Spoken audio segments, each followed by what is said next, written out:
우리가 영원토록 나의 힘이 되시는 하나님을 찬양하며 살아가는 우리가 되기를 원합니다. 장로님도 기도하셨는데요. 6월달은 보훈의 달이지요. 우리를 위해서 목숨 바치신 분이 없으면 이 나라가 있었을까 하는 그런 마음이 늘 있습니다.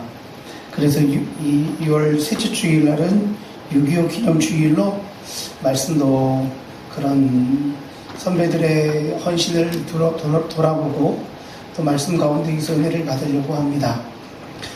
그래서 이제 벌써부터 이제 이렇게 자료를 찾다가 보니까 그래도 참 고마운 분들이 많다 싶은 것들을 발견하는 게 뭐냐면, 어떤 유튜버가 남미를 여행하면서 자기가 어떤 걸 사가지고 가서 여행하는 사람들하고 계속 교환을 한 거예요.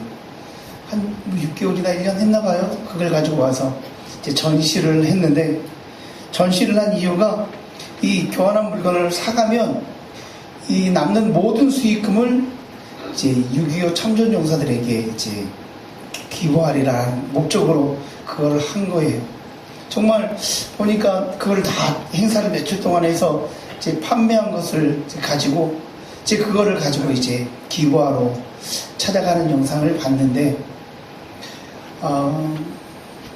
90이 넘고 100살이 다 된 어르신들이 앉아 계시는데 얘기를 하는데, 몇 살에 6.25 때 참전하셨습니까? 17살 학도병 때 나가서 이런 얘기들을 좀 하셔요. 그러다가 또 본 게 뭐냐면, 이제 이 6.25 참전용사회나 이런 분들을 돕는 데가 어디냐 이렇게 나오는데 보니까 서울에 인천에 어떤 식당을 가는데, 이 식당에서는 와서 내가 참전용사회하고 증만 보여주면 식사를 무료로 나눠주는 거예요. 그 소문이 나니까 사람들이 와서 물품도 막 이렇게 갖다 주고 하는데, 식당이 작은데 물품이 이제 쌓이니까 이거 어떻게 못하니까 와서 선결제를 막 하고 가시기도 하고, 인천에 있는 어느 식당을 가니까 그 6.25 참전용사뿐만 아니라 이 경찰, 소방대원 이러면 30% 40% 할인해주고 공짜로 주고 이런 것들을 탐방하는 것을 봤어요. 그때 우리를 위해서, 이 나라를 위해서 목숨을 바친 분들도 참 대단한 거고, 그리고 그들을 기억해서 지금 또 그분들을 위해서 섬기는 분들도 다 참 대단한 것 같아요. 그러기에 대한민국이 이만큼 든든하게 서 있는 게 아닌가 하는 생각이 듭니다. 우리의 믿음도 마찬가지예요. 내 믿음은 내가 가졌지 누가 도와줬나? 나는 그냥 내 힘으로, 내 능력으로 살아갈래? 그게 아니라 나보다 먼저 예수 믿었던 그런 믿음의 선조가 있고 믿음을 든든히 지켜왔기에 지금 우리가 또 예수 믿는 데에 아무런 어려움이 없는 것 같아요. 늘 그 은혜를 기억하면서, 그 고마움을 기억하면서 우리의 믿음의 선배들을 위해서 기도할 수 있는 우리가 되길 원하고, 그렇게 말씀 가운데 붙들려고 하는 우리가 되어지기를 간절히 소망합니다. 그런데 가장 중요한 건 믿음의 선배도 중요하고 우리를 위해서 헌신한 분도 중요한데, 더 중요한 게 뭐냐? 그 모든 것을 있게 하시고 이끌어 주신 분이 우리 하나님이시다 하는 거지요. 사람들을 보면 사람들은 저마다 육체적이라든지 경제적이라든지 권력이라든지 지식 등의 힘을 갖고 있고 그것으로 서열을 나누는 경우가 있습니다. 그러나 우리 예수 믿는 사람들은 세상적인 그런 것들이 아니라 하나님의 자녀로서 믿음의 힘, 하나님이 부르셔서 거룩한 백성 되게 하신 그 믿음의 힘으로 오늘을 살아가고 있다는 거지요. 내가 하나님의 도우심을 알고 그 믿음을 가지고 오늘을 살아가게 된다면 우리를 통해서 하나님은 더 크게, 더 놀랍게 보호하시고 인도하시고 쓰심에 부족함이 없는 백성들이 되어진다는 거지요. 그래서 오늘 읽었던 말씀을 가지고 힘을 주시는 하나님이 어떤 하나님이신가 우리가 말씀 속에서 발견해 갔으면 좋겠습니다. 오늘 말씀은 아브라함이 되기 전 아브람이에요. 이 아브람은요 정말 격동의 시절을 보내지요. 부르심을 받았는데 그 부르심이 언제인가 잊어버리고 망각하고 자기 마음대로 자기 편한대로 살아가는 모습을 보여요. 그리고 오늘 말씀을 보면 내가 씨가 없는데, 그러니까 내 자녀가 없는데 하면 낙담하고 있을 때에 하나님께서 그 아브람을 찾아오셔서 낙심하지 마, 걱정하지 마, 내가 너로 저 하늘의 별과 같이 수많은 백성을 허락할 거야 하며 힘이 되시고 격려하시고 능력을 더하시는 모습을 발견하게 되는 거예요. 그래서 힘을 주시는 하나님은 어떤 분이냐? 첫 번째, 격려하시는 하나님이시다 하는 거지요. 우리에게 찾아오셔서, 나에게 찾아오셔서 나를 격려하시고 나와 함께 하시는 분이시다 라고 말씀하셔요. 시편 16편 3절에 이렇게 말씀하셔요. 함께 읽습니다. 시작. 땅에 있는 성도들은 존귀한 자들이니 나의 모든 즐거움이 그들에게 있도다. 아멘. 땅에 있는 모든 성도들은 존귀한 자들이다 라고 말씀해 주고 계셔요. 왜? 우리가 존귀한 하나님의 자녀이기에 하나님께서는 우리와 함께 하셔요. 그분이 누구냐? 지켜주시고 보호하시는 분이시다 라는 거예요.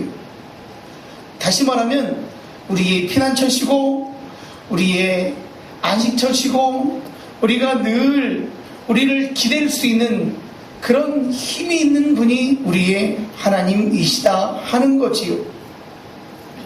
우리가 세상을 보면 많은 사람들은 자기의 피난처를 가정으로 삼는 사람들, 혹은 자기의 취미나 아니면 자기의 특기를 찾아서 그것을 안식처로 삼는 사람들이 있는데, 그거는 금방 사라지고 금방 없어져요. 우리의 하나님만이 우리의 피난처 보호자 되신다는 거지요. 한 말씀을 더 읽어볼까요? 시편 28편 7절입니다. 시작. 여호와는 나의 힘과 나의 방패이시니 내 마음이 그를 의지하여 도움을 얻었도다. 그러므로 내 마음이 크게 기뻐하며 내 노래로 그를 찬송하리로다. 아멘. 여호와는 나의 힘과 나의 방패이시다 라고 시편 기자가 고백하고 있어요. 여러분, 오늘 2026년 이 시대를 살고 있는데 지금도 여호와 하나님은 우리의 피난처이심을 고백합니다. 여러분들이 그렇게 믿고 따르며 피난처 되시는 하나님을 의지하여 살아갈 수 있기를 간절히 소망합니다. 내가 이 땅을 살아가는데 내 마음 둘 곳이 없다고, 내가 피난처가 없다고 원망하며 투덜거릴 게 아니라 분명히 하나님께서는 우리에게 피난처 되시고 나를 받으시는 분이심을 고백하며 나아가면 우리는 이 땅을 살아갈 힘이 생기는 거예요. 왜냐하면 하나님이 지금 나를 지켜주시고 계시니까요.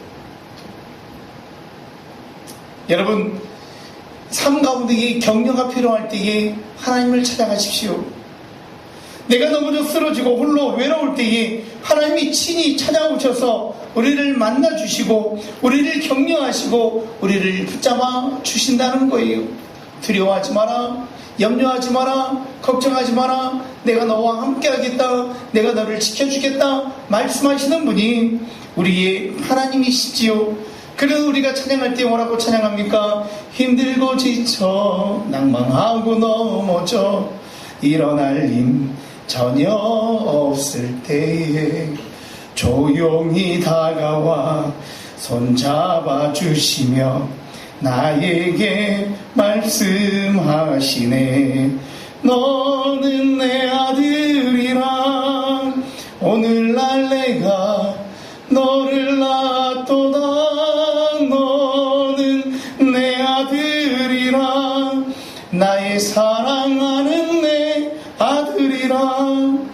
우리가 찬양을 하는데요, 그 찬양의 가사가 너무나도 힘이 될 때가 많아요. 나에게 실망하며 내 자신 연약해 고통 속에 눈물을 흘릴 때에 못자국 난 그 손길 눈물 닦아주시며 나에게 말씀하시는 게 뭐예요? 너는 내 아들이라, 너는 내 딸이라, 내가 너를 지키고 내가 너를 보호하겠다, 내가 너의 모든 삶 가운데 함께 하여서 너를 강건하게 하겠다 말씀하시는 분이 우리 하나님이신 줄 믿습니다. 여러분들은 그 하나님의 보호하심 가운데에 살아가는 은혜가 충만하기를 간절히 소망합니다. 세상에 많은 사람들은 삶 가운데에 넘어집니다. 쓰러집니다. 역경 가운데에 실망하여서 포기하는 사람들이 많이 있습니다. 그러나 우리 하나님은 우리와 나와 함께 하셔서 보호하시고 지키시고 격려하시고 힘을 주시는 하나님이시지요. 그렇게 나와 함께 하시기 위해서 하나님께서는 존귀한 하나님의 자녀로 나를 삼아주셨는데, 그 하나님의 자녀의 길을 내가 거부하고 있는 거예요. 내가 멀리하고 있는 거예요. 하나님을 떠나서 내 마음대로 내 뜻대로 오늘 이 시대를 살아가고 있는 정말 불쌍한 영혼들이 너무나도 많다는 것이지요. 하나님께서 나를 존귀한 자녀로 삼아주셨다면 나는 오늘 이 시대에 어떻게 살아가야 할까? 비난하는 말을 버려야 하는 거예요. 왜? 하나님의 백성이니까, 하나님의 자녀니까 축복하고 살리는 말을 해야지 비난하는 말로 누구를 죽여서는 안 된다는 거지요. 우리의 입에서 칭찬과 격려가 하나님의 말이 나와서 나와 함께하는 모든 이들을 살려가는 은혜가 있어야 할 줄 믿습니다. 그리고 하나님의 존귀한 백성이라면 상처받지 말고 살아야 돼요. 어떻게 상처받지 말고 살까요? 하나님께 모든 것을 내어놓는 거예요. 하나님 책임져 주십시오. 하나님 모든 것을 의탁합니다. 하나님께 맡깁니다. 하나님께서 모든 것을 감당해 주십시오 하고 맡기면 하나님이 함께 하시면 세상을 이길 수 있고 그 모든 마음을 치료받을 수 있을 줄 믿습니다. 그러면서 내가 하나님의 존귀한 백성이라면 하나님의 격려의 음성, 나를 부르시는 음성을 날마다 들어야 돼요. 여러분, 수십 명, 수백 명이 있어도 내 부모의 음성은 들을 수가 있어요. 내 자녀의 음성은 들을 수가 있는 것처럼 우리가 오늘 이 시대를 살아가면서 하나님이 나를 살리시되 나와 함께 하시면서 주시는 그 말씀을 들을 줄 알아야 한다는 거예요. 하나님의 음성이 들려지는데도 이게 나를 부르시는 건지 몰라서 헤매이는 영혼들이 너무나도 많아요. 아니라는 거지. 날마다 하나님과 함께하며 하나님의 자녀로 권능받아서 오늘을 살아가는 거예요. 나를 부르신 하나님께서 나에게 힘과 능력을 주시는구나, 나에게 권능을 주시는구나. 아브라함을 부르신 거로 끝나는 게 아니라 아브라함을 부르셔서 그가 있을 땅을 허락하시고 그를 통해서 많은 민족을 이루겠다가 약속하셨던 그 약속이 이루어진 것처럼 오늘을 살아가는 우리에게도 찾아오셔서 만나주시고 힘이 되시고 우리 모든 것들을 인도하신다. 그렇기 때문에 우리가 천국길로 살아가는 하나님의 자녀가 되어서 세상길, 죽음의 길이 아니라 영원한 생명의 길을 향하여 하나님을 의지하고 힘과 방패 되시는 하나님 붙잡고 끝까지 승리함으로 달려가시는 저와 여러분들 되어질 수 있기를 간절히 축원합니다. 두 번째, 힘을 주시는 하나님은 어떤 분이시냐? 꿈을 주시는 하나님이시다 하는 거예요. 꿈을 주시는 하나님. 여러분, 아브라함을 부르셨는데요, 요즘은 유명한 게 MBTI여서 여행하는데 성격 따라서 제인이 뭐냐, 어떤 사람은 하루에 1시간까지도 계획을 세워야 되는 사람, 어떤 사람은 그런 게 있으면 답답해서 안 되고 그냥 주어지는 대로 여행하는 걸 좋아하는 사람, 이렇게 나눠집니다만 아브라함이라고 생각해 보세요. 어땠을까요? 하나님이 부르셔서 너희 친척 아비 집을 떠나라, 내가 너에게 명령하는 곳으로 가라 라고 하셨어요. 아무것도 없어요. 가는 길을 인도하셔서 가나안까지 인도하시지요. 그러나 그 가나안 땅에 가서도 하나님께서 주시는 것, 내가 너로 큰 민족을 이루게 하겠다 하셨던 창세기 12장의 말씀이 아직까지 이루어지지 않는 거예요. 그럴 때에 육신이, 사람이 무너집니다. 왜? 내 생각에는 지금이어야 되는데 지금 아무런 일도 일어나지 않아요. 그러면 시험 드는 거예요. 넘어지는 거예요. 그런데 하나님께서는 하나님의 때가 되면 이루어 주시는 거지요. 요셉에게도 꿈을 주셨어요. 그러나 그 꿈이 당장 이루어졌나요? 아니라는 거지요. 이사야 55장 9절 말씀을 함께 봅니다. 시작. 이는 하늘이 땅보다 높음같이 내 길은 너희의 길보다 높으며 내 생각은 너희의 생각보다 높으니라. 아멘. 여러분, 내 생각이 아니라 하나님의 말씀대로 살아가야 한다는 거예요. 여러분, 내 생각대로 살아가는 건 내 계획, 내가 어떤 목표를 세운 것, 그때그때 이루어져야 하는데 하나님 말씀 안에 살아가는데 내가 생각했던 때가 아니에요. 지금쯤 뿅 하고 하나님의 어떤 역사가 있었으면 좋겠는데 일어나질 않아요. 지금쯤 어떤 결과가 있어서 잘했다든지 못했다든지 뭐가 있었으면 좋겠는데 아니에요. 그럼 답답해져요. 하나님 왜 지금이 아니에요? 지금은 하나님의 때가 아닌가요? 우리는 내 생각이 아니라 하나님의 생각대로 말씀대로 살아가야 하는 거예요. 요셉에게 꿈을 주셨는데 그때는 아니었던 거예요. 형들에게 도리어 구박만 받은 거예요. 그것 때문에 죽을 수밖에 없었지만 팔려가는 거예요. 얼마나 고생을 합니까? 17세에 팔려가서 30살 총리가 될 때까지. 여러분들이 요셉이었다면 어떤 생각이 들었을까요?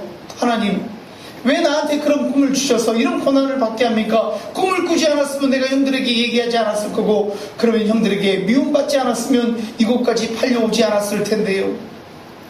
성경 어디에도 요셉이 그 꿈을 주신 하나님을 원망하는 내용이 없어요. 요셉은 어디에 있든지 자기에게 주어진 것을 하나님 앞에서 부끄럽지 않게 최선을 다해서 사명을 감당해 가서 한 가정의 총무가 되고 감옥에서도 모든 것을 감당하는 자가 되고, 그렇게 하나님의 때가 되었을 때에 하나님이 바로왕의 꿈을 해석하게 하셔서 그 나라의 첫 번째 총리가 되게 하셨던 거예요. 우리는 내 생각이 아니라 하나님의 말씀대로 살아가려고 하는 그런 말씀을 의지하는 모습이 우리에게 있어야 하는 거지요. 요엘서 2장 28절 말씀을 한 문자 듣어볼까요? 시작. 그 후에 내가 내 영을 만민에게 부어주리니 너희 자녀들이 장래 일을 말할 것이며 너희 늙은이는 꿈을 꾸며 너희 젊은이는 이상을 볼 것이며. 아멘. 누가요? 여호와께서 여호와의 영으로 우리에게 꿈꾸게 하시는데, 그 꿈꾸게 하심으로 오늘을 살아갈 힘과 능력을 주신다는 거지요. 그러니까 여러분, 어떤 상황에서도 그 꿈을 버리지 말아야 하는 거예요. 젊은이든 어른이든 뭐 연세가 많든 아이고 지금 내 나이에 무슨 꿈을 꿔, 아니라는 거예요.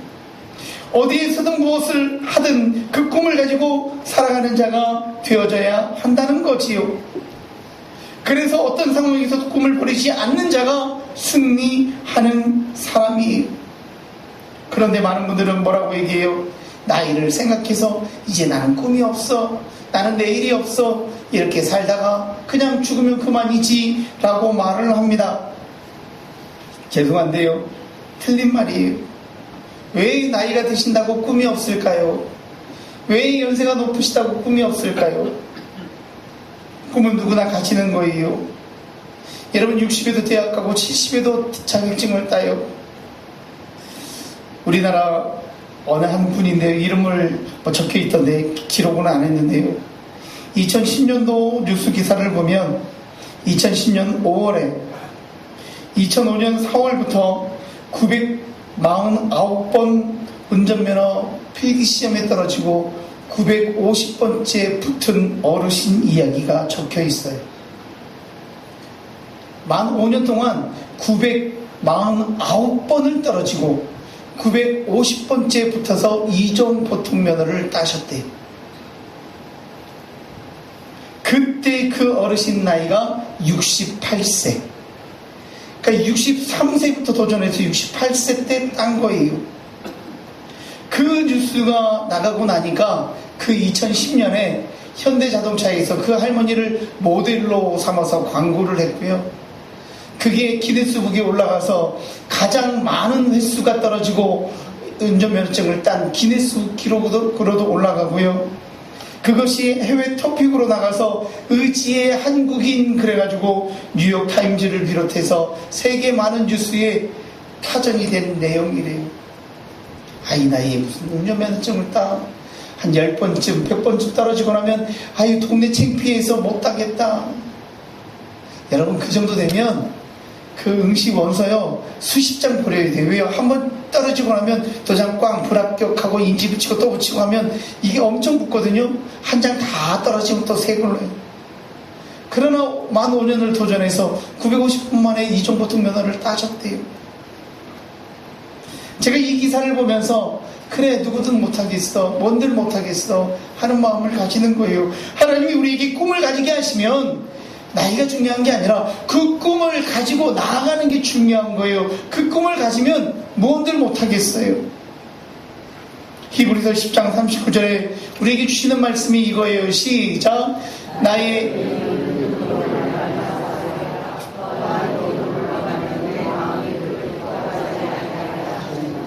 아멘. 또한 뒤로 물러가 멸망할 자가 아니라고 말하는 거예요. 내 마음이 그를 기뻐하지 아니하리라고 얘기하셔요. 아이고 내가 이 나이에 이 연세에 아니 나는 못해. 옛날 말로 뒷방 말림이라고 얘기하죠. 아니라는 거예요. 꿈을 꾸고 나아가면 하나님께서 허락해 주신다는 거지요. 우리는 뒤로 물러가 멸망하는 자가 아니고 오직 영혼을 구원함에 이르는 믿음을 소유한 자예요. 그래서 앞을 향하여 꿈을 향하여 날려가고 그 꿈을 이루기까지 최선을 다해서 살아가야 한다는 것. 우리가 영혼 구원의 꿈을 꾸고 나아가면 나로 말미암아 우리로 통하여 수많은 영혼이 살아나게 된다는 것을 우리에게 말씀해 주고 있는 거지요. 여러분들 꿈을 꾸시기를 바랍니다. 하나님이 여러분들에게 꿈을 주시면 아이고 내가 이 나이에 무언가 아니요. 그 꿈을 이루기 위해서 달려가는 여러분들 되어지기를 간절히 소망합니다. 그 꿈이 무엇이든 간에 아이고 나 부끄럽게 이거를 아니요 그거 아니에요. 하나님이 나에게 꿈을 주시면 그 꿈을 가지고 달려가는 게 중요한 거예요. 그러면 하나님께서 그 꿈을 통해서 더 놀라운 일을 우리에게 허락하실 줄 믿고 꿈을 가지고 끝까지 달려가 하나님의 나라를 맛보시는 여러분들 되어줄 수 있기를 간절히 소망합니다. 세 번째 힘을 주시는 하나님은 어떤 분이냐면 우리의 믿음을 보시는 하나님이시다라고 말씀하셔요. 누구의? 나의 우리의 믿음을 보시는 하나님이에요. 하나님이 아무나에게 힘을 주시지는 않아요. 믿음을 보시고 그 앞에 선 자에게 하나님께서는 힘을 주시고 능력을 더해 주시는 것이요. 시편 18편 1절에 아주 짧은 말씀인데요. 시작. 나의 힘이신 여호와여 내가 주를 사랑하나이다. 아멘. 내가 사랑하는 하나님이 누구라고요? 나의 힘이 되시는 여호와라고요. 하나님을 향하여 나의 힘이 되신 여호와여 내가 주를 사랑합니다 라고 기도하고 있어요. 그런데 여러분들 시편 18편을 찾아보시면 앞에 작은 글씨로 뭐라고 적혀 있느냐면 여호와의 종 다윗의 시, 인도자를 따라 부르는 노래, 여호와께서 다윗을 그 모든 원수들의 손에서와 사울의 손에서 건져 주신 날에 다윗이 이 노래의 말로 여호와께 아뢰어 이르되 라고 적고 있어요. 무슨 말이에요? 원수들의 손에서와 사울의 손에서 건져 주신 날, 그날 다윗이 하나님을 향하여 외치기를 기도하기를 나의 힘이신 여호와여 내가 주님을 사랑합니다라고 고백하고 있는 거예요. 하나님께서 우리에게 찾아오셔서 우리의 원수에게서 우리를 건지시고 우리를 보호하시는 줄 믿습니다. 우리는 그럴 때에 그 하나님을 향하여 나의 힘이신 여호와여 내가 하나님을 찬양합니다라고 고백하게 되어지는 거예요. 하나님이 우리의 믿음을 보셔요. 그 믿음이 뭐냐? 나의 도움이 되시는 하나님을 향하여 고백할 수 있는 자가 믿음이 있는 자예요. 믿음이 없이는 하나님이 나를 아무리 도우시고 내 원수를 막으시고 물리친다 할지라도 하나님께 감사할 줄 몰라요. 왜? 믿음이 없으니까. 하나님이 하신 일인지를 몰라요. 당연히 하나님이 하신 일인데 내가 했다라고 믿어요. 그러니까 하나님께 감사할 수가 없는 거지요. 하나님이 우리를 향하여 많은 일들을 이루어 주시는데 그러면 그 믿음을 보시는 모습이 무엇일까? 오늘을 살아가는 우리에게 나타나야 할 게 무엇일까? 기쁘게 봉사하는 믿음을 보신다는 거지요. 하나님이 나를 보실 때 무엇을 보실까요? 여러분 궁금하지 않을까요? 오늘을 살아가면서 하나님이 나의 모습, 어떤 모습을 보고 기뻐하실까? 내가 최선을 다해서 내게 주신 사명을 감당하며 믿음 안에 달려가는 모습을 보고 기뻐하지 않을까? 하나님 나의 모시는 모습, 외적인 모습, 외모를 보고 기뻐하시지요? 아니라는 거예요. 이 얘기 들어보셨을 거예요. 어느 목사님이 설교를 하시는데 교회 나온 지 얼마 안 된 처자가 목사님 바로 앞자리에 딱 와서 앉는데 옷을 입고 오기를 배꼽 티를 입고 와서 배꼽을 다 내놓고 목사님 앞에 딱 앉아있더라는 거예요. 목사님이 설교를 하는데 이게 신경이 쓰여서 안 보고 싶은데 바로 앞에 앉아있으니까 안 볼 수도 없고 고개를 돌리다 보면 배꼽 티로 나와 있는 배꼽이 보이고, 그 예배가 다 끝나고 나갈 때 그 새로운 자매를 불러서 교회를 올 때 좀 단정하게 입고 오면 되지, 그 배꼽을 다 내놓은 옷을 입고 와서 코앞에 앉아있느냐고 그랬더니 그 아가씨가 했던 말이 뭐라고요? 목사님이 지난주에 설교하시는데 하나님은 우리의 중심을 보신다면서요. 하나님이 중심 보시라고 내놓았는데요.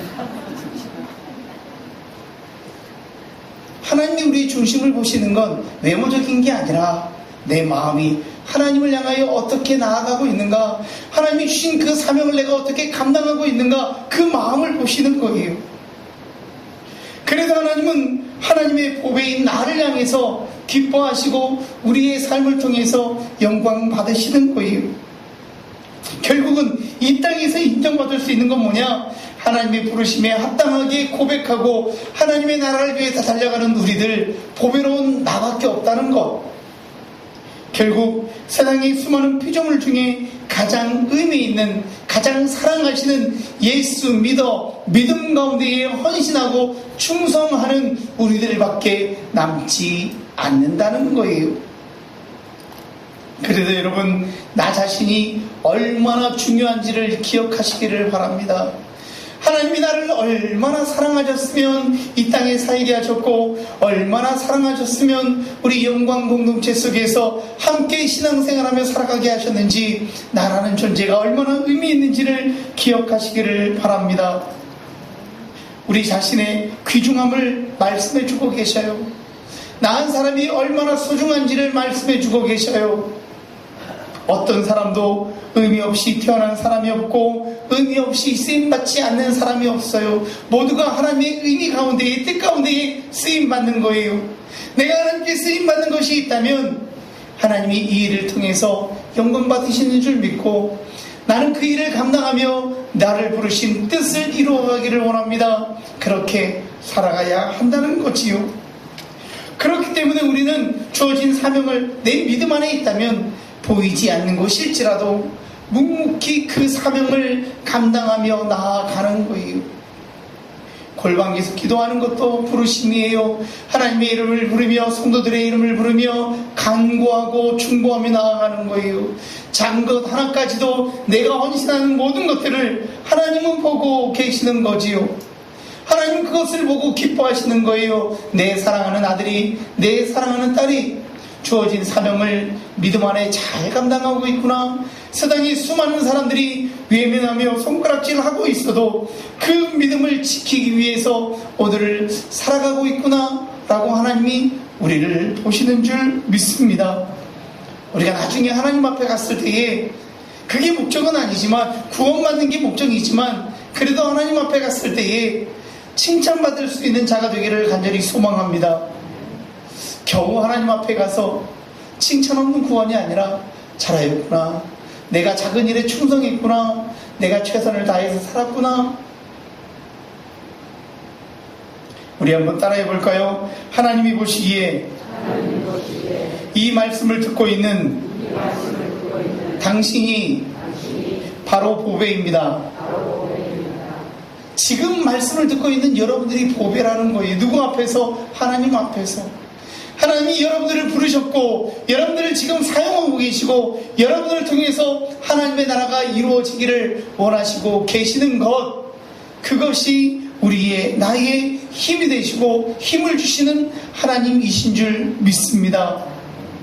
여러분, 힘든 일이 있고 어려운 일이 있고 고통이 있고 역경이 있거들랑 하나님 앞에 나아가시기를 원합니다.